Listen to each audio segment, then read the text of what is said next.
we are getting into it today. I'm not a defender of Tim Tebow usually. If you've been following me on the channel for a while, you know that I'm not a Tim Tebow defender. I think Tim Tebow getting his fourth chance in the NFL in Jacksonville is absolutely ridiculous. It's not fair to Trevor Lawrence. I think it's a mistake by the Jacksonville Jaguars. Tim Tebow definitely wouldn't be getting this chance if Urban Meyer wasn't the head coach. All of that is a well known fact. I like Tim Tebow, the guy. I don't like Tim Tebow on my NFL team. He's getting this chance in Jacksonville, and that's fine. That is fine. Is it nepotism? Of course it is. Is it white privilege? Of course it's not. We are about to go in today. Get ready. You guys out there who like when I go off on these wokers, today is the video for you. I wish I could play the clip of what I am about to talk about for you guys and react to it, but YouTube is so strict on copyright, and ESPN would flag my video, probably take it down. So I'll just explain what was said, and I will give you my opinion on it.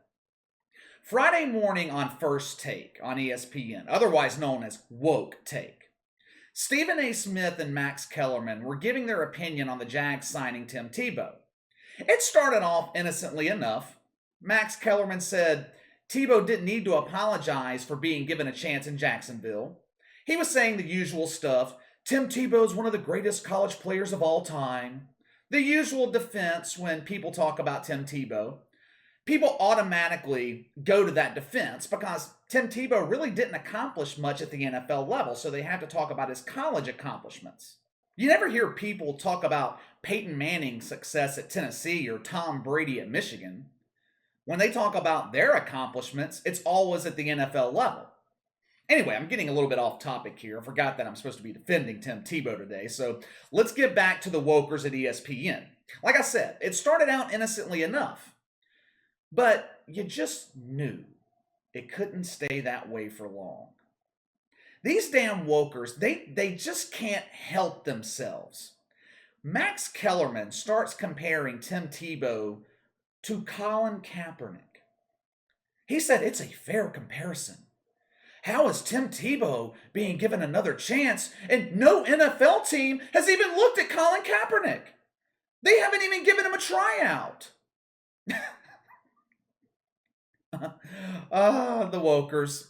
They make it too easy for me. First of all, Colin Kaepernick was given another chance in the NFL 2 years ago.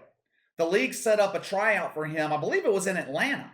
It was on a weekend during the regular season, the busiest time of year for NFL teams and their personnel. Yet multiple teams traveled to Atlanta to give Colin Kaepernick a look. And he screwed it up for himself. He turned it into a circus. He moved the location of the tryout at the last minute. I can remember at the time Stephen A. Smith going off about it, how ridiculous and unprofessional it was for Colin Kaepernick to move the tryout. So he was given another chance, and he screwed that chance up. Secondly, there is a huge difference between Colin Kaepernick and Tim Tebow. The NFL is a business. NFL franchises have one sole purpose: make money. Whether you and I feel like Tim Tebow deserves this opportunity or not, doesn't matter. Tim Tebow sells tickets. People tune in to watch him play. He has a spotless reputation. Colin Kaepernick kneels for the national anthem. Tim Tebow kneels to pray.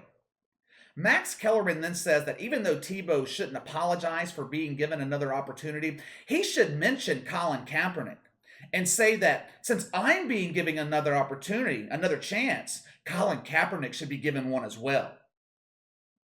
Are you kidding me? I must have missed the memo. I didn't know Colin Kaepernick hired Tim Tebow to be his agent. What the hell does Tim Tebow have to do with Colin Kaepernick? Why would he bring him up? It doesn't make any sense. A lot of things come to mind when someone mentions Tim Tebow: God, prayer, Florida, Christianity, morality. You know what doesn't come to mind?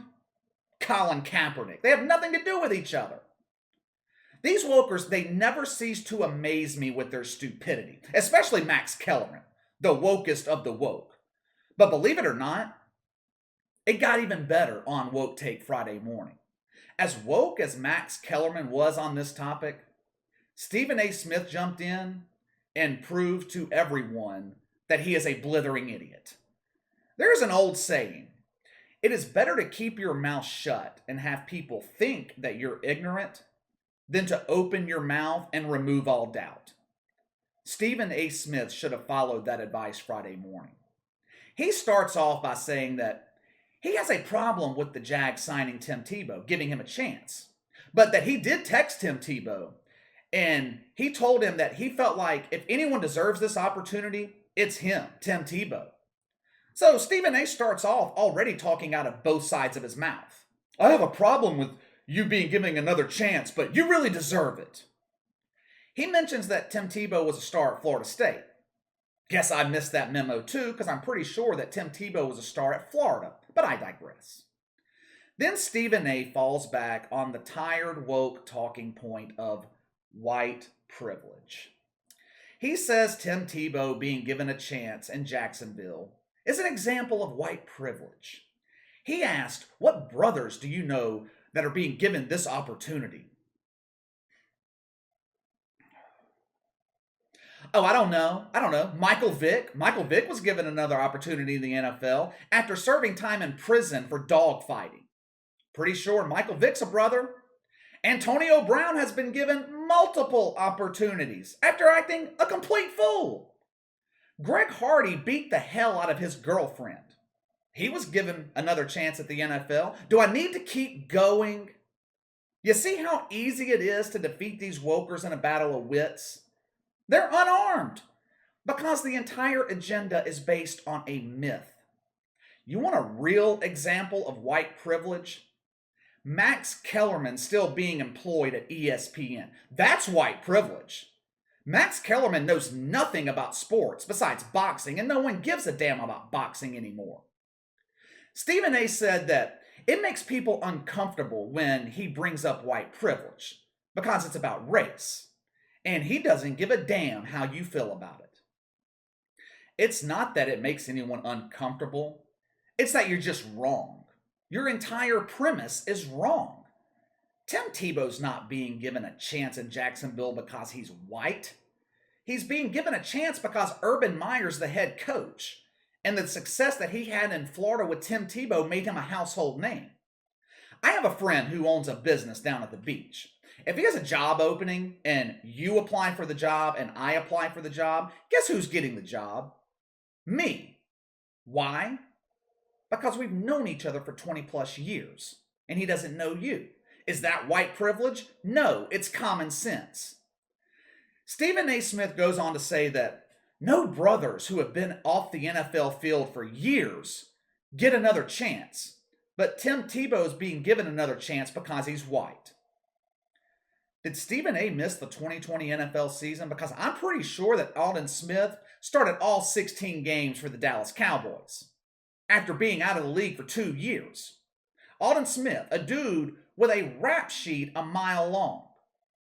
African Americans make up 13% of the population here in America, but damn near 60% of NFL players are black, 25% are white. Is that black privilege? No. NFL teams don't give a damn about your race. They care about one thing and one thing only. Can you help us win? That's it. Stephen A. said that he's bringing up white privilege because Tim Tebow isn't being given this opportunity if Urban Meyer isn't the coach in Jacksonville. I'm pretty sure everyone knows that. Again, that is not white privilege. That is nepotism. There's a big difference. Let me give you an example. J.R. Smith. J.R. Smith was given an opportunity with the Lakers last summer, before the bubble started in Orlando. I think he was signed at the beginning of July. Now, at the time, he hadn't played an NBA game since 2019. He won his second NBA title with the Lakers last year. Is that black privilege? No. J.R. Smith was given a chance because he was tight with LeBron James. They played together in Cleveland. They knew each other well. LeBron was comfortable with him. It wasn't about race. That's what these wokers don't understand. To them, everything's always about race. To the rest of us with common sense, we see things for what they really are. J.R. Smith was given another opportunity because he had a relationship, a friendship with LeBron James, just like Tim Tebow's being given another opportunity because he's got a strong bond with Urban Meyer. It's as simple as that. I don't know why that is so difficult for the wokers to understand. Somehow, Stephen A. Smith found a way to bring up George Floyd when talking about Tim Tebow. He said that George Floyd's death was symbolic of how he feels as a black man in America, that the proverbial knee is always on his neck, and that he has to claw and fight for opportunities that white people are just being given freely. If anything, Stephen A. Smith should be an example of an African American success story. He was given an opportunity at ESPN 15 or so years ago, had his own show. It tanked in the ratings. No one was watching. No one cared. Stephen A. has openly admitted that he didn't handle things correctly during his first stint at ESPN. They part ways. A few years later, he was given another chance at ESPN. And now he's basically the face of the network. Does he have black privilege? Stephen A. Smith says white people should give up some of their privilege so black people can catch up. Well, Stephen A., why don't you give up some of your privilege? You make millions of dollars every year. Why don't you give up some of your money and privilege to the underprivileged? At this point of the video, I just had to stop it. I couldn't take it anymore. There was only about a minute left, and Max Kellerman was about to respond, and I didn't really care what he had to say because I knew it was going to be more woke pandering. Please like me, Stephen A. I'm white, but I'm woke. I'm on your side. I'll give up all of my white privilege if you'll just hug me and tell me it's okay that I'm white. Unsurprisingly, this segment of First Take on YouTube, extremely unpopular. As of this morning, the like-dislike ratio was around 60%. Over half was thumbs down, which is kind of scary when you think about it. 40% of the audience actually agrees with this woke nonsense. But this video is a prime example of why I don't watch ESPN or Fox Sports 1 anymore. Clearly, I'm not alone, since ratings for ESPN have been in steady decline for a couple of years now. Last summer, they broke records by having the lowest ratings in the history of the network. But that's enough for today. Let me know what you guys think of the commentary Friday morning on Woke Take. Is Tim Tebow being given a chance in Jacksonville white privilege? Is it nepotism? Or do you feel like he actually deserves the opportunity? Sound off in the comments below. Let me know what you think. Make sure to like and subscribe. Click the notification bell to receive all notifications from the channel. Best way to contact me is by email at btlkc84@gmail.com. KC_BTL84 on Twitter. I'll see you guys on Tuesday.